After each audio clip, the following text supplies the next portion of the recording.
శ్రీ మాత్రే నమః. ఇవి బ్రహ్మసూత్రాలు.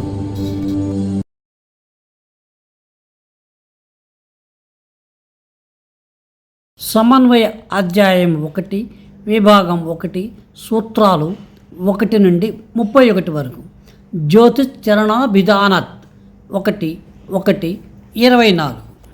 జ్యోతి కాంతి, చరణ పాదాలు, అభిధానత్ ప్రస్తావన కారణంగా జ్యోతి అనే పదాన్ని చర్చిద్దాం.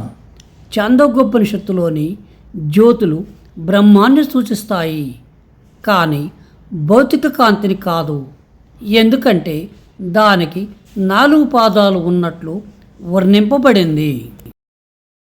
శృతి ఇలా ప్రకటిస్తుంది: ఈ స్వర్గానికి పైన అన్నిటికంటే ప్రతిదానికి అతీతంగా మరే ఇతర లోకాలు లేని అత్యున్నత లోకాలలో ప్రకాశించే ఆ కాంతియే మానవుని అంతరంగంలో ఉన్న కాంతి.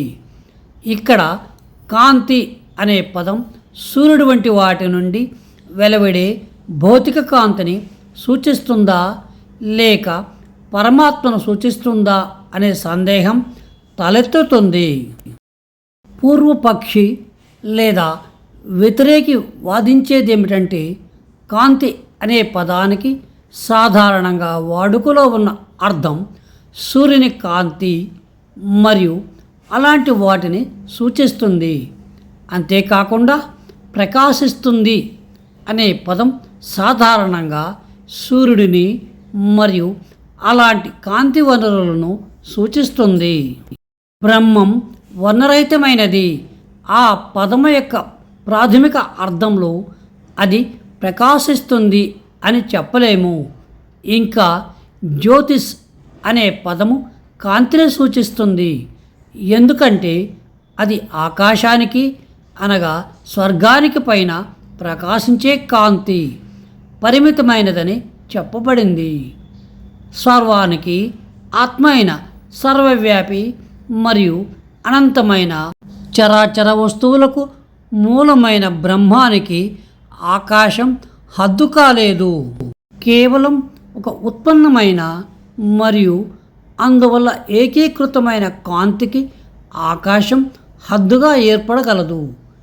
జ్యోతి అనే పదానికి దృష్టికి సహాయపడే సూర్యుని భౌతిక కాంతి అని అర్థం కాదు. అది బ్రహ్మాన్ని సూచిస్తుంది, ఎందుకంటే అంతకుముందున్న ఒక వచనంలో పాదాల గురించి ప్రస్తావింపబడింది. దాని గొప్పతనం అలాంటిది. దీనికంటే పురుషుడు గొప్పవాడు. దాని ఒక పాదం సకల ప్రాణులు, దాని మిగిలిన 3 పాదాలు స్వర్గంలోని అమరుడు. ఛాందోగ్యోపనిషత్తు ఈ వచనంలో మొత్తం 4 భాగాలను ఏర్పరిచే బ్రహ్మంలో 3 వంతుల భాగమైన అమరమైనది మరియు స్వర్గంతో అనుసంధానించబడినదే అయిన ఈ అస్తిత్వం మనం చర్చిస్తున్న ఈ భాగంలో కూడా మళ్ళీ ప్రస్తావింపబడింది, ఎందుకంటే అక్కడ కూడా అది స్వర్గంతో అనుసంధానించబడిందని చెప్పబడింది. బ్రహ్మం అనేది మునుపటి పాఠాలకే కాకుండా తర్వాతి విభాగమైన శాండిల్య విద్యకు కూడా విషయ వస్తువు. మనం కాంతిని సాధారణంగా కాంతిగా అన్వయిస్తే ప్రారంభించిన విషయాన్ని వదిలివేసి ఒక కొత్త విషయాన్ని ప్రవేశపెట్టిన పొరపాటు చేసిన వారవుతాము.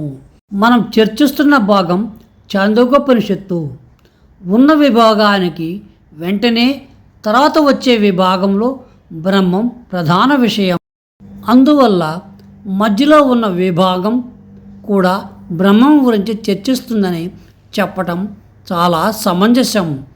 కాబట్టి ఆ భాగంలో కాంతి అనే పదం బ్రహ్మాన్ని మాత్రమే సూచిస్తుందని మనం నిర్ధారించవచ్చు.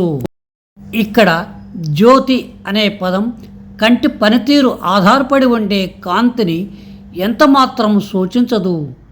దానికి వేరే అర్థం ఉంది. ఉదాహరణకు, మాటతో మాత్రమే మనిషి కాంతిలా కూర్చుంటాడు.